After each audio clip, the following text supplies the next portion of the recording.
I talk about this quite a lot because, I went through some stuff with some people who hated me on YouTube because, we made a good product and they're angry over it and they felt the need to come out and prosecute my business and my family and friends and just everything they could possibly think of because they were angry over our products. And they felt the need that, hey, look, what we'll do is we'll go around and we'll start a rumor that his product is nothing but a scam and a ripoff, and started these nasty campaigns about my business and touched our copyrighted material and stuff like that. Just did everything and anything they possibly could to try to disrupt their business. And they brought other people on with them to help them with these campaigns. Well, you know, I've been a Christian since I came out of the prison system. I've served God since I've been out of the prison system. So I had my ups and downs with the Lord, but I stay true to Him as much as I possibly can because I believe that, I do not want to go to hell. I don't want to burn forever in the lake of fire. I don't want to be anywhere near the devil in any way whatsoever. And I've already walked that side of the fence. I got a chance to witness and see a lot of things on that long journey to Christ that, again, don't want to redo that one over again. And through the process of going through all this, I had to learn some things along the way. One of the things I did learn, and which is kind of shocking too on top of that, because I can't believe I actually bumped into this person, but anyway, is the fact that I threatened a brother-in-law one day about shooting him in the head. And no sooner than that, I mean, before I got around the corner, which was something strange because when I walked out the door, there was nobody out there. There was always somebody on that corner, always, but there was nobody out there. And as I turned the corner, no sooner than I took probably about 3 steps to get to the next block, there were three fellows that jumped out in front of me. They had no faces. I could see their sneakers. I could see their clothing. But when I got up, I couldn't see their faces. I did, on the other hand, see the revolver that was stuck in my forehead, and I can see the bullets in the chamber. And basically, they didn't speak much, but keep in mind that usually on our block, when I was coming up, if you got a stick-up kid that got you off guard, then you run a high chance of getting shot because they are known for shooting people, no witnesses. But anyway, I'm sitting there, and the only thing I could think about in that situation was what I said to my brother-in-law. I couldn't think about anything else but what I said to my brother-in-law about shooting him. And here I am sitting here, no sooner than 30 minutes walking out of that house, I'm around the corner facing the same predicament that I said I was going to do to him is now happening to me. Now, those days went on because I still refused to go back and ask for that forgiveness because that stubbornness set in. And every day that I did not basically go in and ask for forgiveness from him, days just got worse and worse. So there are more and more people trying to kill me in my neighborhood. As I said, it got really bad. You know what's interesting? When I talked about today, I bumped into him today. I haven't seen him in years. I mean, in years. And I bumped into him on the way going up to the store. Apparently, he lives down here. And I bumped into him. Got his phone number and everything. Yep. I bumped into him. Him and my sister are long separated over certain things, but I haven't seen him in years. Like 10 years I haven't seen this guy. And boop, just bumped into him. That was the fellow that I sat there and made a threat for his life, and I almost lost mine in the process. I learned 2 things that day: how the Lord protects His people, and you don't mess with Christians. You just don't. Because the Lord is a person that will seek justice and vengeance for His people. It's written right there in the Bible. Those individuals who came out and attacked me, you attacked members in my family, you attacked a customer of mine, a good friend of mine, they're all Christians. Every single one of those people you attacked were Christians. You have serious consequences that are coming your way if they've not already started. And this can involve things as in your health. This can involve things as in your life. This can involve things in a number of things that could happen because now you are under judgment. And the only way you're going to be to get out of that judgment is you're going to have to repent or ask for forgiveness. It's the only way out. Until then, things are going to start changing rapidly. Some of you have already are going to be facing some very serious crossroads pretty soon. And in that situation, you're going to need God. So here, let me give you a little update, show you exactly what goes on. Because I know this for a fact, because I went through this myself when I threatened a Christian's life. So, according to Scripture, the consequences for prosecuting God's people falls into 2 districts and categories: divine retribution against prosecutors or internal reward for justice and for prosecution or return reward for immediately bringing justice and vengeance upon those who hurt his followers. Which means, gentlemen, I'm a Christian man at the end of the day, and you attacked me for no reason whatsoever. Jamie attacked me for no reason whatsoever. We didn't even know who he was. He just popped up out of nowhere, and ever since then, because we wouldn't give him our blessing, he continued to pursue us. He continued to attack us. He continued to go out and say nasty things about me, nasty things about my family, nasty things about our blessings, everything. The consequences that Fernando will pay is going to be great. As I said before, it's going to come in blood. I saw this. I see things in my visions. It's going to be paid in blood. He has an option to find God. Everybody has that option. Everybody. But if you ignore this, his is great. His will be paid in blood. Where he's going at the end of the day, when he's transported, where he's going today, there's no way around this. There is no way that you can basically say that I'm not going to suffer. It's going to happen. There's no way around this at all, period. I witnessed this myself. As a man that was out there running the streets, threat of Christian's life, I witnessed that judgment. That judgment's no joke. And if the Lord did allow for me to die, I would have died that day.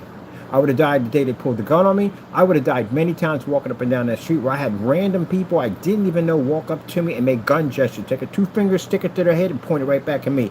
That's a death threat. That means you're going to die. But nothing happened because the Lord stood in the way of it all. He was just teaching me. He was holding me over the fire. He didn't drop me in. Thank God he did not drop me in. You're under judgment. Now, do I rejoice over this? No. It's a sad thing at the end of the day. It really is a sad thing. If a Christian sits there and rejoices that his enemy is about to fall, this is not good for him. Because, again, that judgment can be taken off his enemy's head and can be placed on your head because you're rejoicing the fall of an enemy. You should feel sorry for your enemies when they fall. So, as I said before, gentlemen, you're under great judgment. You really went out and you attacked me on every level you could possibly think of. And if you think you got away with it, if some of those went out and did things and you think you got away with it, you didn't get away with anything. God saw everything that you did, and everything you did was written into the book of life. There are 2 options you will have. 1, you'll pay here. 2, you'll pay in the next life. There's no way out of it. That's the end of that. That's what it comes down to. There's no way out of it. Now, since Jamie, the sad thing about him is he's so embedded with the devil. He's full of so much hatred that I don't think God's voice is even playing in the background anymore. I have never seen a person full of so much hatred. Sad thing about it is, he keeps going down that road, he will pay in blood. It's not by our hand, Jamie. It'll be by your own hand. If they send you to that place that I think where you're going at, those places are different. There are a lot of things that goes on in those particular places where you're going to go at. And yeah, I saw blood. You're going to be paid. It's going to be paid in blood. A place like that, you can be beaten to death. A lot of things can go wrong in a place like that. The guards over there are completely different from what we have over here. The system over here, inmates do get beaten, but at the end of the day, these guards can also go to jail and they can end up in the same system. Where you're going, these guards have a little bit more jurisdiction, and they're sending you to a place that you really don't have any rights. I talked about that before the camera went off, and I said that I figured out why he's sending them over there. If he sends them back to their own country at the end of the day, which I think is much better to send them there than a third world country, he wants to make sure they can't come back. Because he feels that they build the wall, and I'm against the wall, because it doesn't need to be there. I don't know why we have any walls at all, period. Again, doesn't need to be there. This is God's planet, not yours. You have the right to build walls to keep out all of these are God's people. So again, that's backwards. But anyway, as I said before, what I see from Trump, and I would never call him president because he's not mine. But anyway, what I see from him is that he's sent them into a place that they can't come back from. Now, if he sends them back to Mexico, there's a good chance that they can come back. They can basically escape. They can basically come over the wall, which I don't care about, but they could do that. But he's sending them someplace that they can't come back from, like a third world country, which they have no rights, no rules, nothing at all whatsoever. And this is a place, because he's in office, where he could easily end up in because of the crimes he's committed down here in the States and things, other problems that we've had from him. But Jamie has come out and openly attacked me as a Christian multiple times, and even have sent things to my account as in the mark of the beast and satanic pictures, because he felt that this would be a way to rattle me. No, Jamie, it doesn't rattle me. The sad thing about it is you are digging a deeper hole. The devil has got you to dig a tremendous deep hole, and now you're in that hole. And now the devil's waiting to basically bury you in. And that's what he's about to do. But another problem you have here is that you need God at the end of the day to protect you from the very one who put you in the hole. And you attacked the Christian. That's what you did. You attacked my mother. She's also a true blue Christian in heaven right now. You attacked other family members. They're also Christians also. And you got other people to join in on your little escapade and had them also attack Christians at the end of the day. The guy who shows off the videos, man, he's a Christian. You attacked him also. Said very nasty things about him. And then you have a nerve to write blessed. You're blessed. No, you're not blessed. You're cursed. You're cursed until you can figure out how to either come to us and ask for forgiveness, and you're going to ask for forgiveness from God. Now, if you come to me and ask for forgiveness, yeah, I'm going to forgive you. I'm definitely going to forgive you. I'm going to forgive you, and that's it. But I still have to do what I have to do. I still have to go file charges. That has to be done. It has to be done. I've tried, man. I've tried with you. I have. I really have. I've tried with you. I usually don't with most people, but I've tried with you. I sent you out a process server to your front door. I could have opened up that case and went farther with that, but I didn't. I figured that'd be enough to scare you. Leave us alone. You didn't want to leave with that. Kept on going. We sent a cease and desist order to your brother's place, apparently, because you're using his address. Did you back down? No, you just kept on going, kept on going. So we tried. We did make effort to try. We should show the judge if we ever do see one. Chances are we won't because of the situation, but we did try. And you basically ignored everything we gave you. So now when this is about to happen, it's just going to happen that way. The situation he's going to be in when they basically remove him, he's going to be at a crossroad. Now, if Jamie continues down that road where he feels that he's going to be the tough guy at the end, where you're going at Fernando, you don't want to be that guy. Trust me, you do not want to be that guy. You get put in a holding cell with those people over there, you're in a great deal of danger. You're in serious. American prisons, you're in danger. But at least over here, we have rights. We have rights. Guards have beat inmates to death, but guards have also ended up in the same prison system as the inmates. Over there, it wouldn't make a difference if you pass or not. You're not even from that country, so it wouldn't make a difference. That's what makes that so dangerous. In a particular time right now that you're doing these things, you have an extremely dangerous president, which I believe Trump is a very dangerous president. And you are going to be in the system, and you're going to need God on every way you can possibly think of.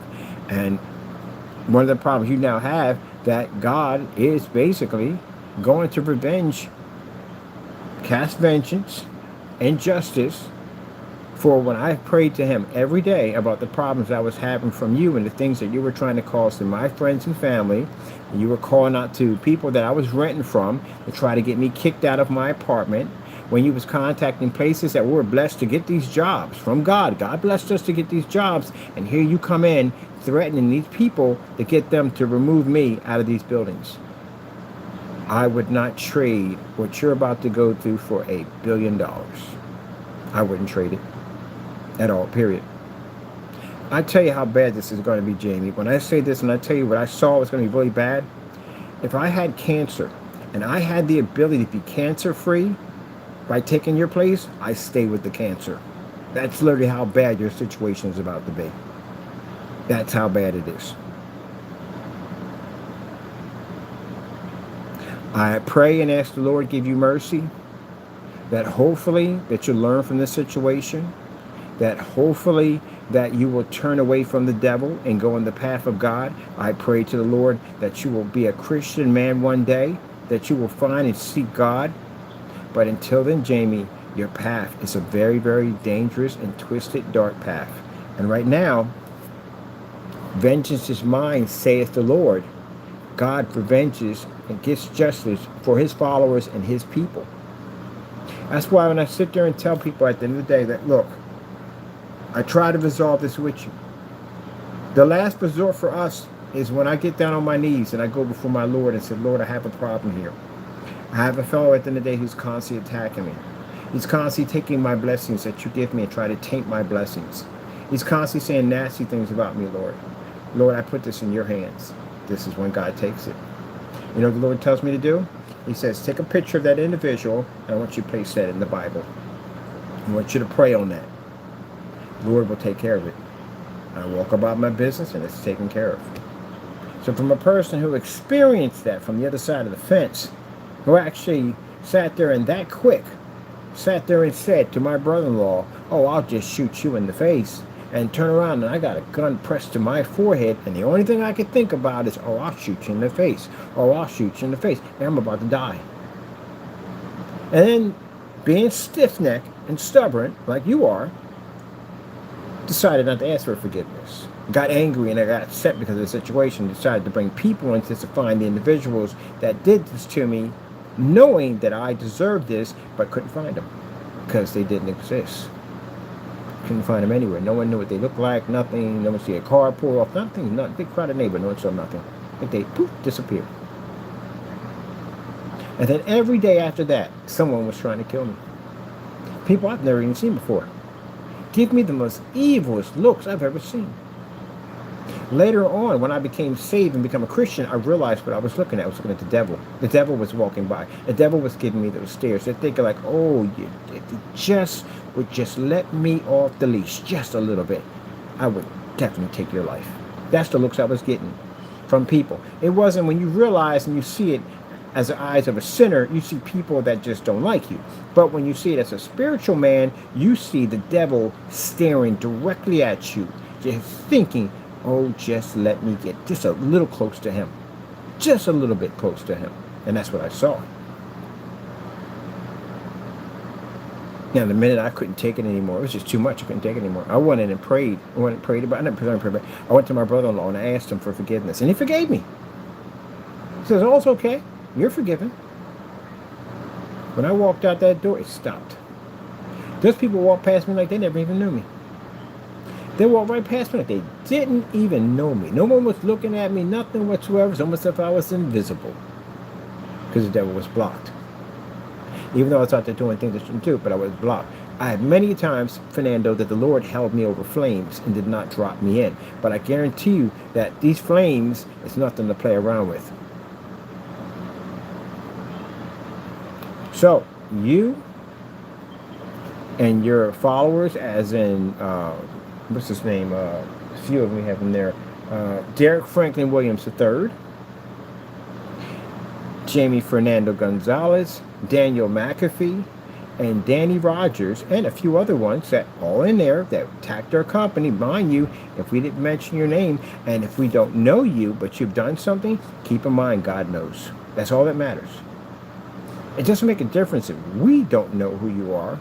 It makes sure that God knows where you are, and God knows who you are. And if your time comes up, God forbid, and you don't wake up the next day, or you pass away out in the street somewhere going to and fro, then if you have not got that forgiveness, if you have not picked up your cross, you're going to a place that's far worse than any prison on the face of this planet. And you will never leave this place. And you will never die. You will be there for eternity. That's what you guys are facing. Some of you will be facing judgment, and some may basically be facing eternal damnation. It doesn't look like a very bright place to be or a very happy place to be at. But just want to let you know that, yes, my Lord gets justice and vengeance upon those who harm his followers. And you gentlemen are under judgment. Divine consequences for prosecution. The Bible warns that those who prosecute believers will face divine punishment from God. That's what you're facing.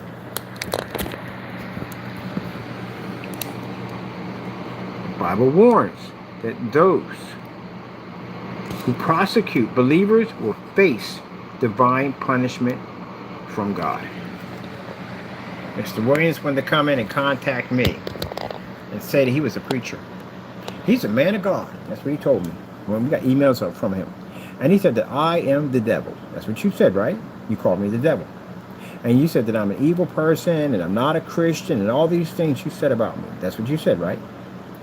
So when I prayed and put it in God's hands, and I said, Lord, can you please expose this man for who he is? What did the Lord show at the end of the day? Mr. Williams is a scam artist. Mr. Williams has ripped off and stole from people as a fake church. He's not a preacher, or minister, or reverend in any way whatsoever. Mr. Williams has quite an extensive potty mouth where he sends multiple emails with tons of cursing. Mr. Williams is also a serial stalker, which we have tons of mail over here showing that you have stalked me and other people using people's addresses, identity theft, terroristic threats, cyber stalking, and then on top of that, you've taken half-naked pictures of yourself and sent them to the mail. That does not sound like a preacher to me, or reverend, or anything. That sounds like the devil. That's what it sounds like. So the very thing that you were going around YouTube talking about how I was a fake Christian, how I was a liar, how I used the Bible, this and the other, the Lord exposed you for who you are and showed the world who you are. You are the very thing that you accused Christian that you said I was. We told you that Jamie Fernando Gonzalez was a thief. We told you he steals. We told you he lies. He cheats. Jamie has been exposed on multiple levels by God, showing that his products were nothing but scams and rip-offs, that he could not back his products, showing that he was a liar and a rip-off artist by basically committing perjury on his LLC. His most hidden secrets were exposed, showing that he was basically not, what's the word for it? He was not a citizen of the United States. Multiple crimes, all kinds of crimes he was committing. Including, yes, cyber stalking, terroristic threats, the whole 9 yards too also. And also too new on the list because again, once you steal and once you have a habit of stealing and lying and cheating people at the end of the day, you will move on to bigger things. So that's what the devil does. The devil moves you on to bigger things, which now we have trademarks, patents, and copyrights that are being stolen from companies. And again, that would make a person a thief and a liar and everything else because he's stealing from companies, which now piracy, counterfeiting, bootlegging, you name it, bigger and larger crimes.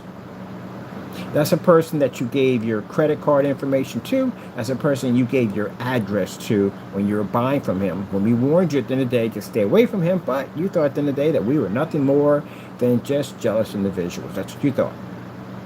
We're nothing more than scammers. And we warned you about this individual. And now this individual has a PayPal account with a ton of addresses. And you have any idea what they can do to your address? If they have your information, your address where you live, those of you who have moved, you're lucky. Those who haven't, you're in trouble.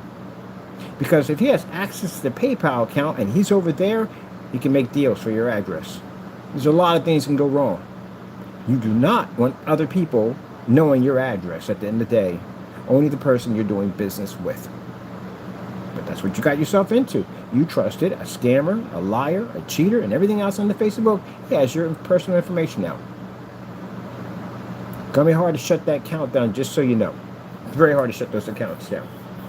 Because they're going to look at you as a troll trying to make trouble for him. And he can easily come and say, hey, I don't know this individual. He's trying to make trouble for me. Yeah, you're going to have a lot of people contact them in order to get that one to shut down. That's going to be a problem. Or have something where it involves the police that will have access to his accounts because of the trademarks and all that. But yeah, I don't know about that. But anyway, then you have Rogers. Rogers came out trying to prosecute our products.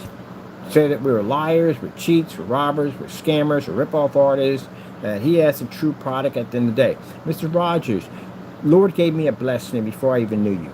He gave me a blessing how to make screen paint before I even knew you. And you came in and said all these nasty things about me, that I was a rip-off artist, I was a scammer, I didn't know what I was talking about. Do you know that I got all my knowledge from God?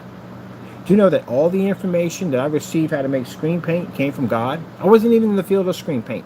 I was a programming, designing PCs. I was a monitor guy. Wasn't in projectors and then stuff, all monitors. If you try to sell me a projector, that material I'll laugh at you like, I don't want that piece of junk. At the end of the day, I'd be in the dark all day long. I got these high performance monitors. You couldn't tell me otherwise. I'm a monitor guy. That's what I was. So I wasn't in the field of projection. The Lord blessed me to be in that field. The Lord gave me the information and knowledge to be able to design all this stuff that I have before me right now. And you came on YouTube and prosecuted me and said that I was a liar and I was all these things at the end of the day, and that everything I said was fake and phony. So when you said I was fake and phony, guess who else you said was fake and phony? God. Because those were his blessings that he gave to me, Mr. Rogers. Those are the blessings that he gave to me. And you turned around and took Jesus' blessings, God's blessing, and said they were fake and phony and they were scams. That's what you did, right? We don't know who you are. You just popped up because you're part of Jamie's clique, his friends in the day who attacked us. So, that judgment is under you too. On top of that, that judgment falls on your head also too. And you're in a situation where you posted my face without permission. You had no permission to post my face whatsoever, which means, Mr. Rogers, I have a right to sue you for $100 million for using my face, my identity right here, for using my identity, altering my picture, and continuing to use my picture to slander it on your YouTube channel and throughout the internet, which means this will cost you $100 million that I can sue you for in court. As I said before, if I'm wrong about this, have a lawyer contact me. You have my address. I have my number there. Have a lawyer reach out to me. No letters have ever come here. You know why? Because I know you spoke to an attorney. An attorney told you what? He said, did you use his face? If you say yes, he's going to tell you he can sue you. So we can take that kind of money out of you, which you don't have. But anyway, so that's what you're going to be going through. In that process of losing everything, you want to lose a lot in that process, you're going to need God in that situation, because this man could very well end up homeless. That's a lot of money you got to pay. Mind you, if you can't pay this money, it comes with interest. So for those sitting back saying, well, you're a Christian, you should. No, we give everyone opportunity. If you don't take it, then when the Lord tells me to go forth, I go forth and do what has to be done. Well, I tell you, when I have to go and file for all this paperwork and get this stuff done, I got to pray on this. I got to ask the Lord to have no hatred in my heart toward these people. I don't have hatred in my heart, but I have to do what I have to do. I can't allow you to go on and do what you did to me. And keep in mind, Mr. Rogers, in the timeline you're in right now, you're not spring chicken anymore. I seen from your pictures, you're pretty much a little bit up there in age. At this particular time, health issues could arise easily. And at this particular age, if you were to end up in the system, the stress in that place alone would cause all kinds of health complications, because it's a very stressful environment to be in. But that type of fraud at the end of the day, for basically using the internet to commit these crimes, we could fire a cyber crime against you, and this could give you a 20-year prison sentence for using my face without my permission and basically causing slander and defamation against my name. And this will get you some jail time. If anything, because of your age, you might end up with maybe 1 year up to 5. But again, nobody wants to be in a situation like that. But that's the consequences you got yourself into. And keep in mind, you're still under judgment. Mr. Williams, can't express this one enough. Man who actually stole from God. Came up with a fake Bible ministry and claimed to be a preacher, claimed to be a reverend, cash at me money for this, PayPal me, donate money for this. Where's the money going to? This is where IRS got involved, because now he's being prosecuted by them, because where did this money go to? Where's the money? You don't have a church. Where's the money going to? So there's a problem there. It's a big problem there. You don't have a church. You don't have any followers. You don't have any at all whatsoever. And where's this money going to? Now, like I said, the church is the pillar of the community.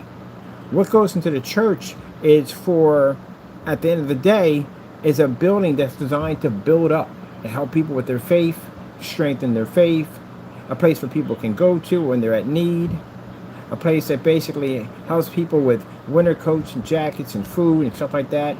It's a pillar of the community. And people donate to the church to not only help the church continue to thrive, but also too, as the church uses this money to help build the community and make the community tighter. That's what it does. Mr. Williams, you didn't none of this at all whatsoever. You're a person who was exposed on who you are. You're a person that is not a preacher. I don't know a preacher on the face of the planet would bow by saying that, oh yeah, we don't send half-naked pictures of ourselves. We don't curse and carry on in emails. We don't harass people. We don't commit types of cyber crimes and criminal acts and terrorist threats Preachers don't do that kind of nonsense. Because mind you, when a preacher goes into a church, he represents God. So if he's basically doing all these things, God will expose him for who he is. There's a preacher just a few minutes ago they were talking about that just basically got, I forgot the name of that ministry he had, but was stealing $50 million, stealing all this money and treating those people horribly. And you're using God's name to do all this? God exposed him for what he is. This man is looking at 16 accounts at 20 years apiece for each one of them. He is never getting out of the system. Ever. He's going to be behind there forever. The situation you got yourself into, you didn't steal the amount of money that this guy stole, but you still stole. It doesn't make a difference. It could be a penny. And if you basically led someone down the wrong path to get that penny out of them, it's still a crime against God. You call yourself a man of God and all these things, but look at the crimes you've just committed. You've outed yourself for who you really are. And God forbid, in that fake black paint you call yourself you're making, if people weren't smart enough and they gave him your he got your address, you imagine the nightmare you would have been facing. That joker, he is not, Mr. Joker, by the way, he is not mentally sound. From what we've seen in the paperwork behind us, that Mr. Williams is looking at a 302, easy. And we're talking about prison 302, which means you can't get out unless they allow you to get out. And you'll spend a good amount of time in there under evaluation. Mr. Williams is under judgment also, too, because Mr. Williams went out and robbed and stole from God and prosecuted a Christian. That's what you did. You claim to be a man of the cloth, which you are not. McAfee. McAfee's another person who went out there and did false demonstrations against their products, went to our website and made false receipts, went to a bar and stole their identity and used their identity to commit crimes, committed cyber stalking, cyber harassment, misconduct, you name it, you've done it in several different accounts of identity theft, which you've done, you committed. Danny's youngest, born in 1989. It says it on your Facebook page. That's how we got your full name. You going by the name Solid Way 5. I prayed and asked the Lord about this to reveal your real name. And what happened? You just happened to pop up on my Facebook page, and your Facebook page was fully open, and that's how we got access to your name and your date of birth. So that made things a lot easier to figure out who you are and where you came from. Which, looking upon your Facebook page, you mentioned you were in Flushington, Ohio, which now the Lord gave us, blessed us to be to find your location. And in looking upon that, found that Flushington, Ohio has a population of 800.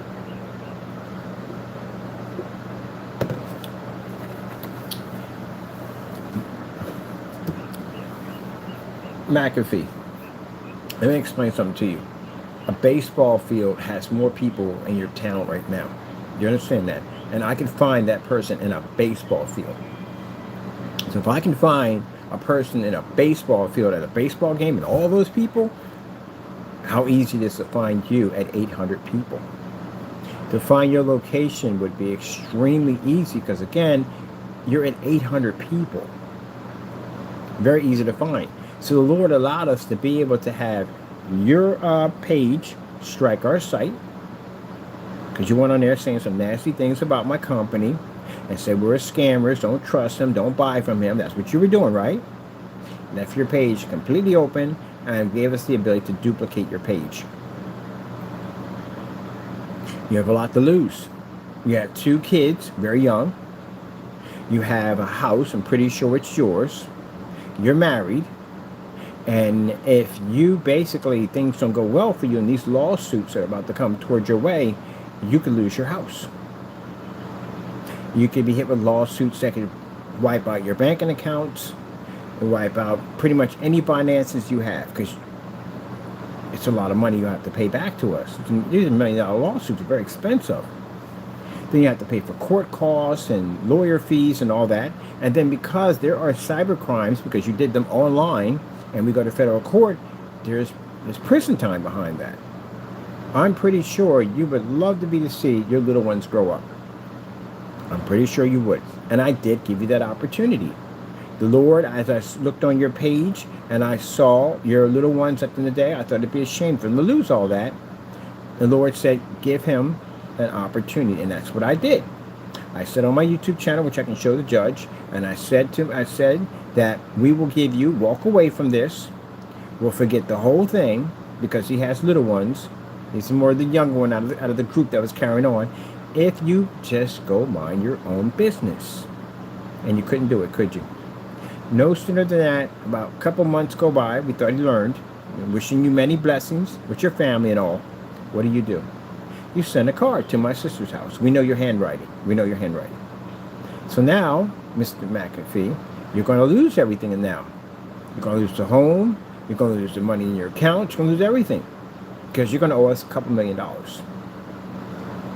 And because it's going to go to federal court, and we are going to ask for criminal charges, you're looking at maybe a year or two in jail. Could be more than that. And there's cybercrime. Cybercrime can carry up to 20 years. And keep in mind, involving the person who was involved, who initiated all this, you followed this guy, you may take hits because he's going to take heavy hits. You may take heavy hits. Because they could look at this in a way where, well, we may have to teach you a lesson, and we may have to give you the full 20. You get 20 years. That is going to be a long time before you get back home. If you make it home. In that world, at the end of the day, some people, like I said, don't make it out on the first day. They do get out. They just don't get out the way you want to get out. So in those situations, gentlemen, you're going to have to find God. You see, for your situation, it's very interesting, and I'll tell you why. You know, you listened to the devil. That's what you did. You went online, you prosecuted a Christian, and you listened to the devil. You did everything the devil told you to do. And now, in the situation that you're going to be in pretty soon, you know, you're going to need God in that situation. But under God in this situation, you have vengeance and judgment over top of your head. Now, can God basically release his vengeance and judgment? Yes, he can. But they have to get forgiveness. They have to get forgiveness either through me. They have to get forgiveness through God. They have to get forgiveness. And they have to be sincere within their heart. Now, even though, like I said, I have no hatred towards you. And even if you came to me and said, hey, so-and-so and so, yes, I'll forgive you. But I still have to go forth with basically those, the sentencing and everything we filed for has to go through. Because that's your crossroad at the end of the day, gentlemen. This is your opportunity to get closer to God. That's what it is. Now, if you just continue to want to take the opportunity and you want to continue to follow the devil, well, judgment is going to be upon your head. With vengeance and justice is going to be upon your head. Because God basically prosecutes those who prosecute his people. So it's up to you how you want to go about this at the end of the day. But I can guarantee you, if you choose the side of the devil, the outcome of it's going to be absolutely, it's going to be a nightmare. That's what it's going to be. So you have several options. You have, well, let's put it this way. It's a very difficult situation that you're going to be in, but at least, you know, if you're with God, you have some form of guidance. You have something there. You follow the devil, you're going to have the consequences of God. You're going to have the consequences of the devil. You have the consequences of the law.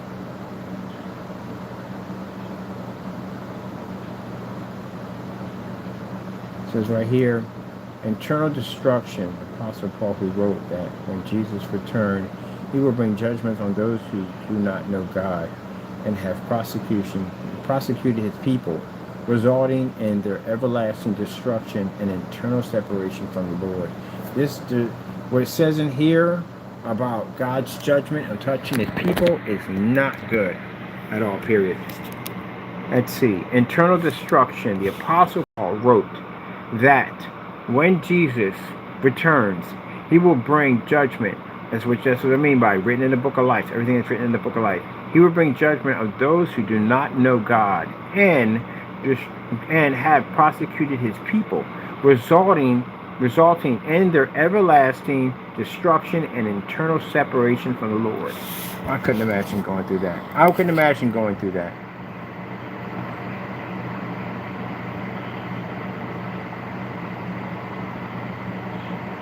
Right here, shame and failure, Old Testament.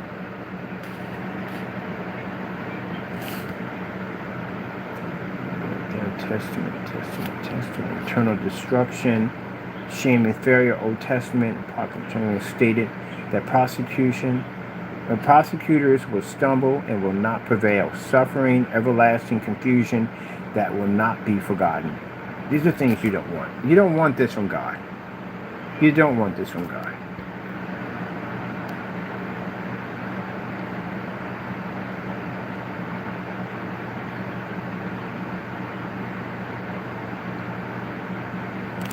Yeah, you don't want this. You don't. Trust me. So you got to make your peace with God. Make your peace with those you committed wrong against. If you got it in the back of your mind, you feel at the end of the day that I'm not going to basically ask for nothing. I'm not going to ask for a thing at all, period. I'm not going to do this. I'm not going to do that. Da, da, da, da, da, da, da. Hey, that's what the devil tells you to do right there. The devil tells you at the end of the day, hey, don't ask for forgiveness. Don't ask for anything. Just stand to your grounds at the end of the day. Keep on doing what you do. And at the end of the day, that nothing's going to happen to you. Everything's going to happen to you. Everything. Well,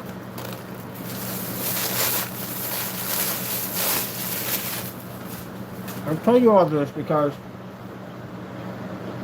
you probably think at the end of the day, oh, he's trying to scare me. If you had any idea, those two people who don't follow Christ, about fear at the end of the day, you have no idea. You have no idea. It's probably what's sitting right next to you, or across the street from you, or in your house watching you right now. You have no idea. You haven't seen fear. You don't even know the beginning of fear and terror. You don't even know. But if one of those demons just happen to pop up, if the Lord turns his back for a split second on you, you're in a lot of trouble. They're going to come for you. They're definitely going to come for you. They're not going to hesitate. Opportunity just arose. They are going to come for you. And nothing you can do to stop it. You only got one person that can stop a demon. That's God. He's the only person that can stop it. So, the person you need to stop the demon is a person who has vengeance and destruction, justice and vengeance upon those who harm his followers.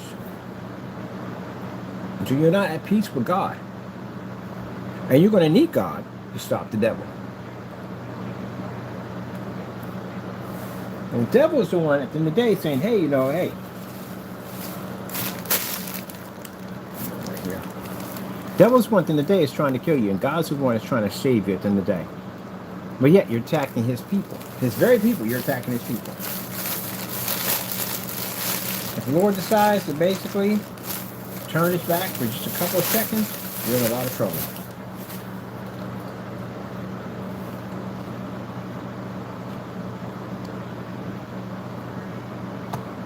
Oh, that's alright. That's just died.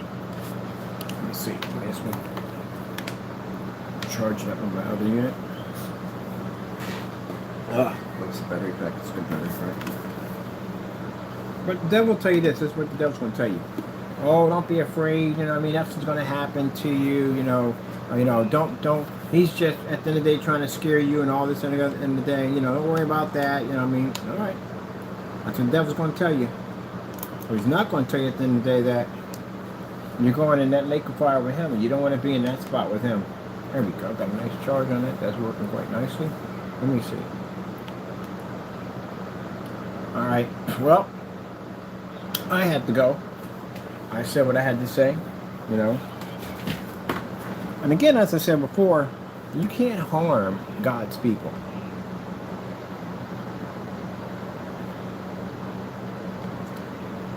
Why people who do evil acts can't harm God's people?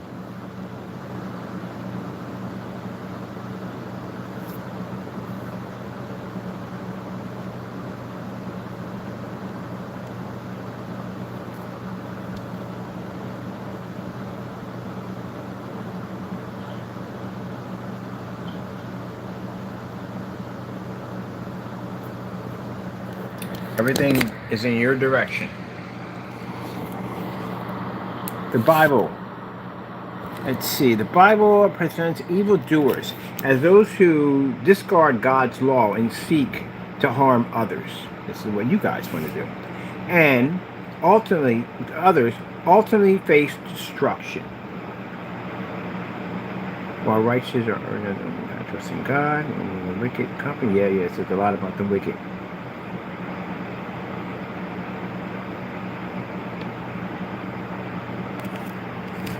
Everything in the Bible that speaks on people that don't serve God. Now, Jamie, you don't serve God. You don't. You're not a Christian. You don't serve God. And the reason why I say that is because the things that you do, man, the things that you do, those Christians don't do that. Christians don't steal. Ten Commandment. What does God say about stealing? God says stealing is a sin and it's morally wrong. So, bottom line is, as you went out and prosecuted a Christian, and you said at the end of the day that we stole at the end of the day, that's what you said, right? Remember, it's written in the book of life. So you can't get around that one. You can't lie. You may lie to everybody else, you can't lie to God. Mind you, that's the one who basically at the end of the day decides whether you wake up the next day. So, again, can't lie to him. Can't lie to God. Can't lie to him at all, period. That's the one that protects you when the devil is sitting there bidding for your soul every day to try to take your life. We're bidding for your life every day. The devil can't take your soul. Honestly, he can't. Soul belongs to God.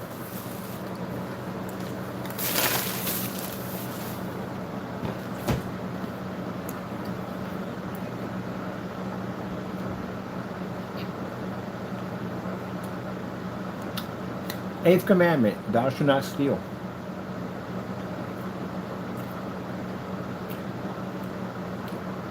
Eighth commandment out of 10, found in the Bible. 2015, Deuteronomy 5:19.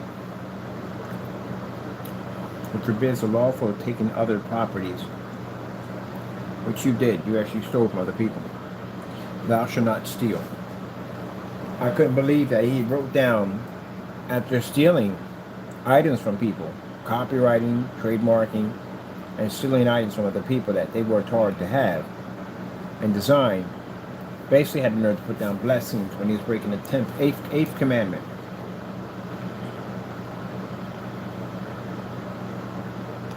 What are the 10th commandments?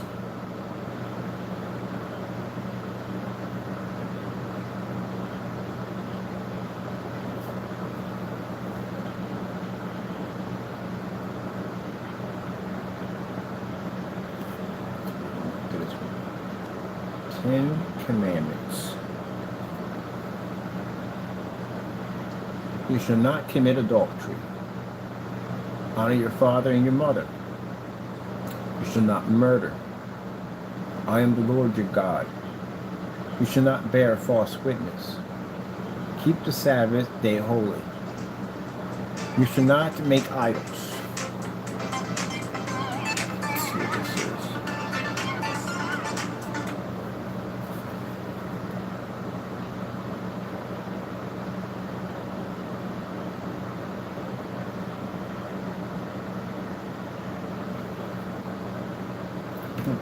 Alright, let me see. Get back to this. You shall not commit adultery. I can't explain. That's a sin right there. Adultery is committed multiple ways. One, if you sleep with a woman that's married, that's adultery. If you basically cheat on your wife, that's definitely adultery. Cheat on your husband, that's definitely adultery right there. That's a sin. Any of these sins right here is death. Right here from the door. Old Testament, you would find yourself in the pit getting stoned to death, because that's usually what they did in the Old Testament. Honor your father and your mother.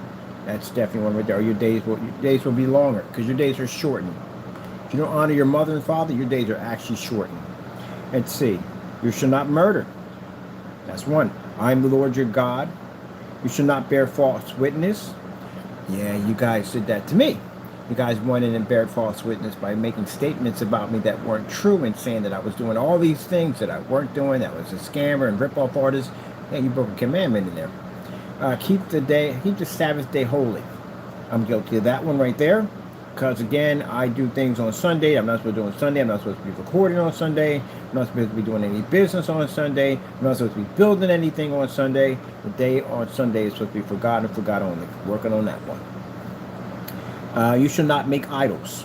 Now people look at that and they think, oh wait, idols, a statue, anything before you put before God becomes your God. So if you put you put your car before God, that becomes your God. You put money before God, that becomes your God. Anything, clothing, anything that comes before God becomes an idol, becomes a God. Why are the Ten Commandments? Blah, blah, blah. Thou shalt not steal. Fernando, right there. That's the 8th commandment. Thou shalt not steal. You stole. You're going to have to be able say Fernando becomes a Christian. Fernando's going to have to admit these sins to people he stole from. He's going to have to admit it to God. He has to admit it to the people he stole from. Just like when I went and made that call for that person who could have got lost his job, I had to go out and ask for forgiveness from this man. I had to go walk up to him and ask for forgiveness from him in order to get closure, and I had to get forgiveness from God. Thou shalt not kill. Thou shalt not covet. I love how they have all these times. I want the 10 Commandments. I want to get the 10 Commandments on the table. Do they have these right here? I got a post with the 10 Commandments.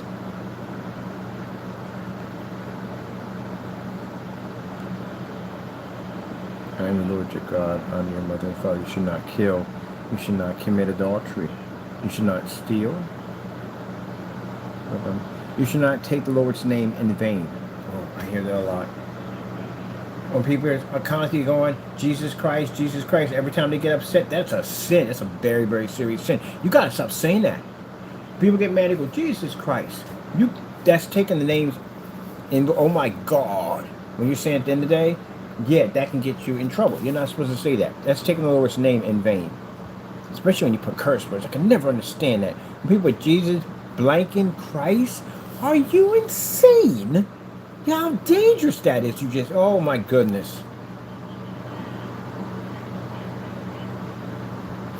I'm Lord your God. You should not have strange gods before me. People sit there, like, I don't have a statue in my house. I'm going to statue. Technically you do. People love your car more than anything else. There's your God. People like money more than anything else. There's your God. Those are things you put before God. Maybe anything you put before God. Sports, whatever, you put before God. Some people don't want to go to church on Sunday. They'd rather watch the game. You put the game before you put God. There you go. Your game, football, becomes your God. Thou shalt not kill. Thou shalt not commit adultery. Thou shalt not steal. You should not steal.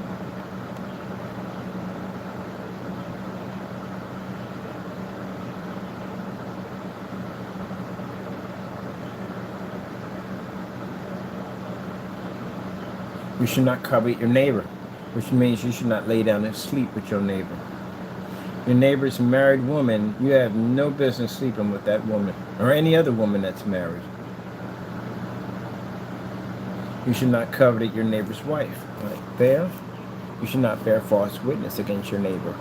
It doesn't have to be technically your neighbor. It means your neighbor as in your friend. Anyone out in the street considered to be your neighbor is considered to be your neighbor. Thou shalt not steal, thou shalt not commit adultery, thou shalt not kill, honor your father and your mother. Remember to keep the holy day and keep the holy of the Lord's day, which I got to learn to do that much better. You shall not name the Lord your God in vain. Yeah, when people sit there and they go, Jesus Christ this and Jesus Christ that, you scream, you curse behind all that. Yeah, that's a very serious sin right there. It's taking the Lord's name in vain.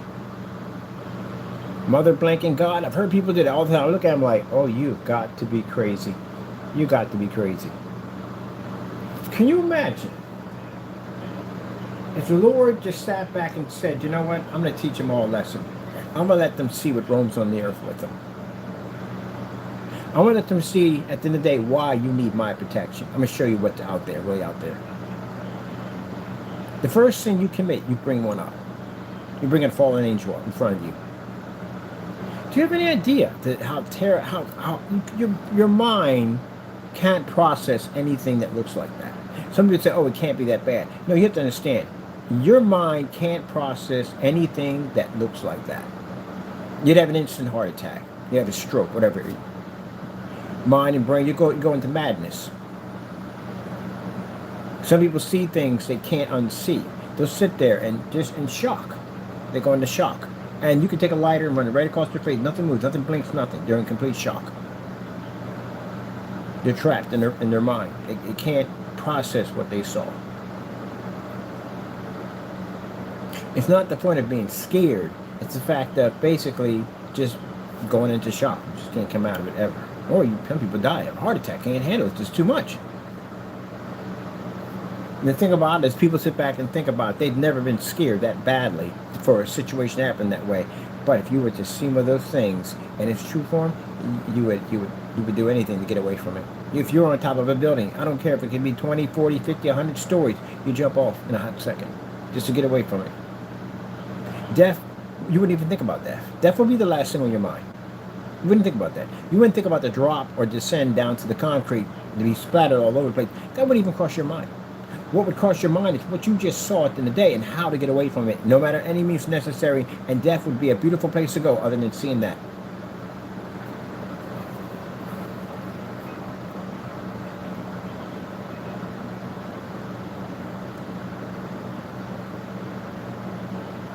You saw what you saw, and you say that walks upon the earth with us every single day. That's what's watching me every single day. You run to God. You would run to God. I talked about that one time. My mom, and he became a Christian too. On top of that, he literally became a Christian. He became a changed man after that. The man became a changed man. Something happened bad in his life. He lost his son and everything, but he became a changed man. Became a man of God. Happy for him too. So happy for him. He was a big time dealer at one point. I remember driving. He drove up in his Corvette one time, and my mom was talking to him about God.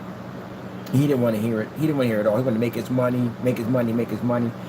And he was actually a friend of one of my family members, the one that you mentioned again. Yeah. Anyway, so he was up there talking to them, and I was checking out the car. I was laughing. I was like, "What you laughing?" He said, "What you laughing?" I said, "Man, I'm gonna buy that car in auction pretty soon." He said, "Cause you're gonna get pinched by the cops when you drive around this car, and they don't pinch you in no time at all, man. You're gonna sit up there in jail." Because at the time I wasn't saying, he said, "You're gonna go to jail, man. I'm gonna buy your car for like $50 at an auction, man." So he sat there and laughed about it. Man, you ain't buying this. You ain't buying this. Yeah, I won't buy it, trust me. Which is strange at the end of the day because he became a Christian. Like I said, he was a Christian man now. He lost his son. He went through some bad stuff. And then there were some very heavy people that were out to get him.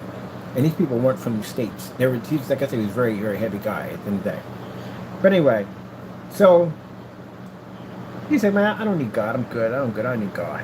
So my mom tried to pray for him, and he pulled back. Because that's what's in him. He had the devil's in him. And he pulled back. He pulled back because he knew if mom laid hands on him, that things would change from that demon in him. He knew he didn't want, don't touch him. At the end of the day, there's a demon thinking, I got him where I got him at right now. I'm going to finish him off. You're not going to get away of what I got plans for him. And that's why he pulled back like that. I realize that now when I see it now.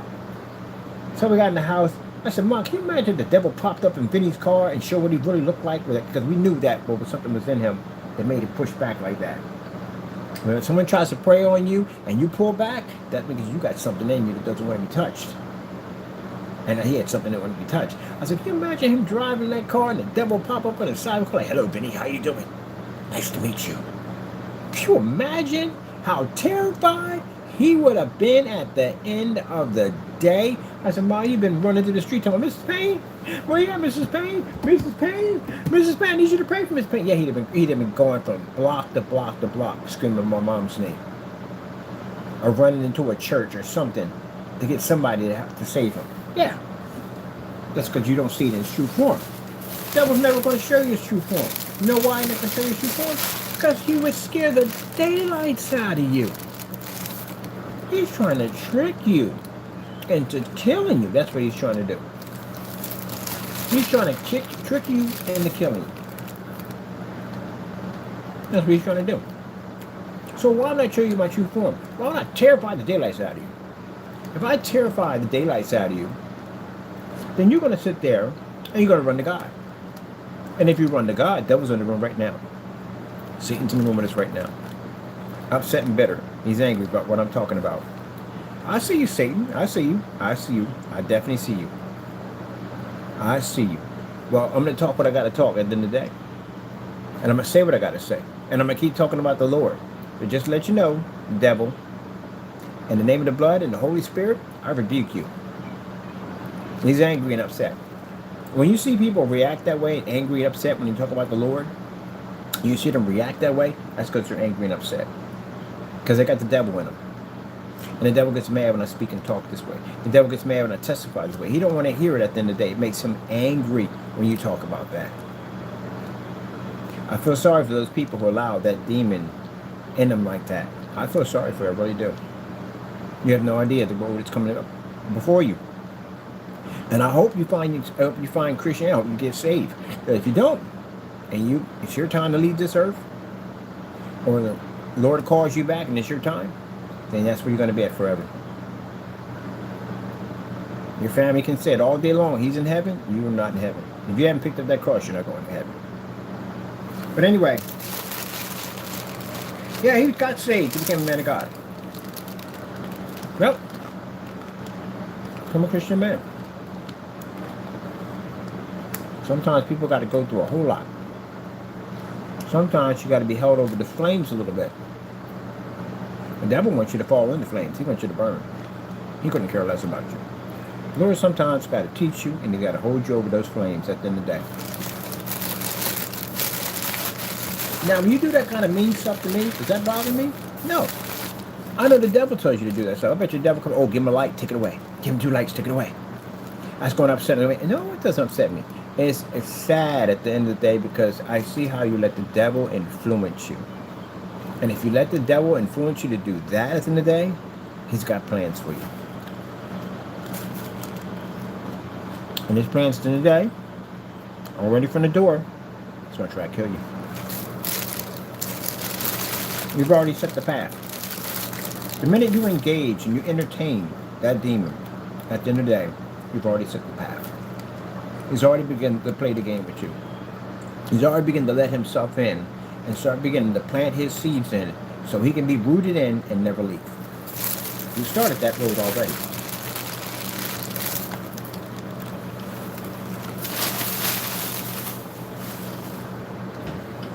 That's why, you see a preacher out there, and the guy in the street carrying on and acting up, screaming and yelling, and calling him out his name.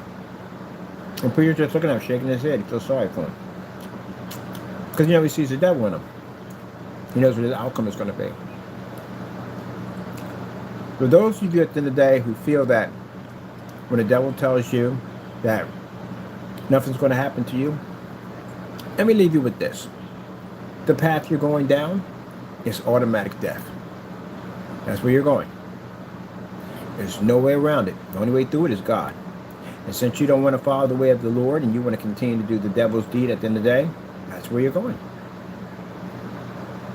There's no way to deny it. There's no way to get around it all whatsoever.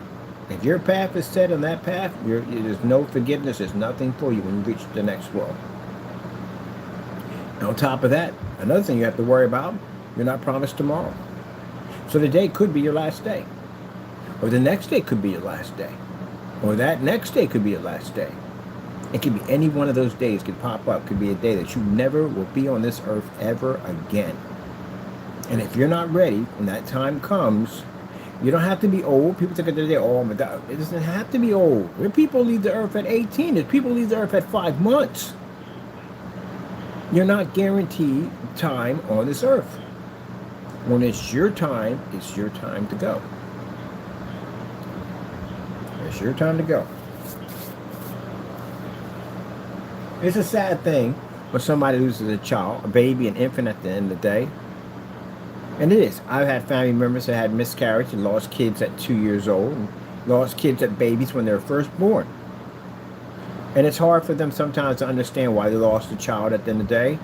But in the way I see it, in the way of mercy, it's great mercy at the end of the day because they will never have to witness this world ever. Even though you would love to see them grow up and be little people at the end of the day and the little adults and stuff, they don't have to be in this world. They go to heaven automatically. That's where they go. They go to heaven. They have no child at that, an infant doesn't know the difference between right and wrong. They don't know it. They're innocent. They're pure. They automatically pass to heaven. They won't have to go through what we will go through. They won't have to go through trials and tribulations and the devil constantly clawing at you all the time. They don't have to go through any of that. They go straight to heaven. It's like going around the Monopoly board multiple times and never hitting one house at all, period. You only got $2 in your pocket. And if you hit any one of those houses, you're finished. And you can pass all those houses and hit go every single time. If I had the option to pass off as a baby, I'd take it. Yeah, I definitely would have taken it. If I knew I was going to be going through all this, yeah, I would. I can go straight to heaven. Because that's the whole purpose of it all. People don't understand at the end of the day, it's the part you don't get. The whole purpose of you being on this planet is to choose two places you're going to go to for eternity. You're either going to go to hell or you're going to go to heaven. That's it.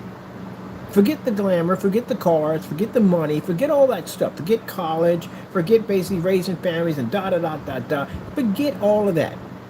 The only option you have and the only reason why you're on this world at the end of the day is you were given an option. You were given an option to choose heaven or hell. Whether you basically raise a family and you die at the right age of maybe 80 to 90, you still have a place that you're going to have to choose. Whether you're unlucky and you pass off this earth and it's your time to go at 18, 19, some people don't even reach it to freaking 18 years old, you had an option. From the day you were born, you were given that option. It isn't like you were saying you were given the option. Now, you were blessed if you were basically raised in the church. Option was there right in front of you all the time. Some people never got the opportunity to be in a good church. Some people never got the opportunity to be in church at all, period. Parents weren't religion. Sometimes they find about religion from a friend. Sometimes God will guide them to a book. They'll have a hard time in life. They're going through a lot. Some people go to a hotel, they find a Bible, and they read it. They're a changed person after that. They're treated with God. They change. They find their path. Some people don't find their paths at all, period. And they pass off the earth and they go to that place. But your whole purpose here is not to become rich and not to become famous. Your purpose here is to decide the path you're going to take. And while you're trying to decide the path you're going to take, your timeline is running out because you're not promised forever on the earth. That's what life is really going to be all about. People say, oh, what life is about? That's their life. That's what life is about. Heaven and hell. That's life. Right there. People don't want to hear that. They want to live in this world. Life is about heaven and hell.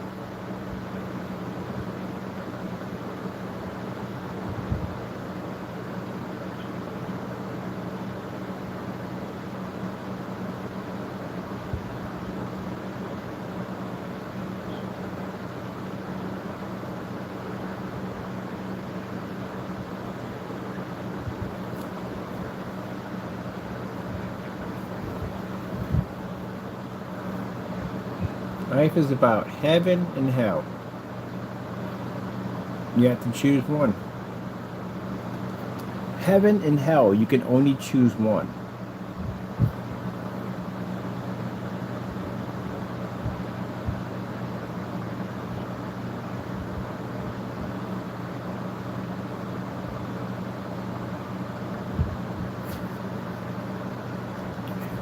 What God says, if you're not saved, you will go to hell.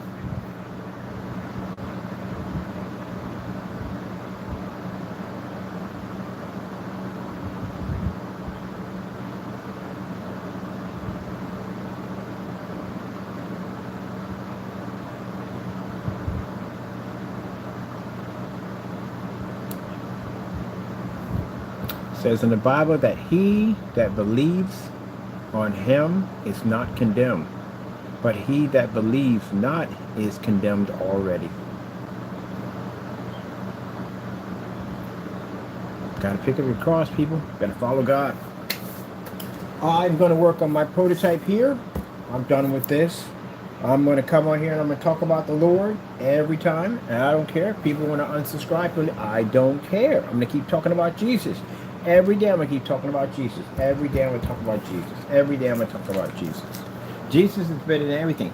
All our technology that we have here, you know there's a badge on the back of it that says, "In God We Trust." It's basically about our Lord and Savior. If you're an atheist, you don't buy our technology. Don't buy it. Don't go near it. But yet, it is engraved in those screens about God. That's where our technology comes from. They're going to deny God for money. They're going to sit there and go, oh, well, we won't buy from you. I don't need your money. I'm good. I have God. Where do you think all the money comes from? The earth, all that comes in it. Your very life, all comes from God. So when I get businesses at the end of the day, well, you can't put that on there. Why? Because that's going to basically disapprove someone. Well, if you disapprove by that, then don't buy it. That's what you do. That's what you don't do. You don't buy it. And if you sit there and sit in the day that, well, and if you don't, you're going to lose. No, God has control. This is God's world, not yours. You can't even stay here. You have no immortality whatsoever. You will keep nothing that you accumulate on this earth.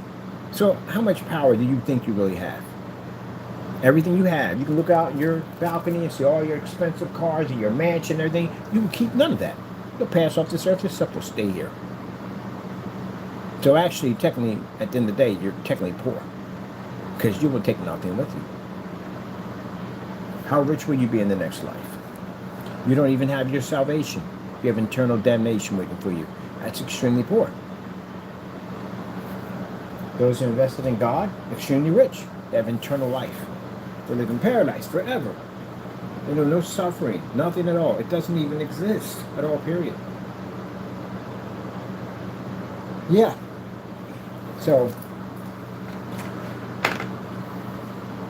when I have people sit there and say, I had one guy sit there and say that, well, I can't support you. You have millions of followers. I can't support you because you keep talking about God. Well, you got to go then. Bye-bye. See ya. That's not going to make me put down my cross and chase money. I did that one already. There's no happiness in that. So if you don't like what I'm saying at the end of the day and you feel that, oh, he talks about God too much, man, yeah, then just go. That's all. It's not going to take anything from me. I'm not going to lose anything at all whatsoever. If 100,000 or 1,000,000 people say they're not going to buy from me, how would that disrupt me? God controls all things in this world. God can bring me 1 trillion people at my table to basically buy our products. He can bring us millions of people to buy from our table.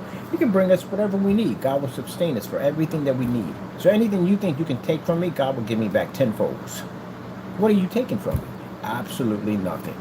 Can you basically beat God? Can you challenge God? Can you take down God? Can you conquer God? Well, you can't, can you?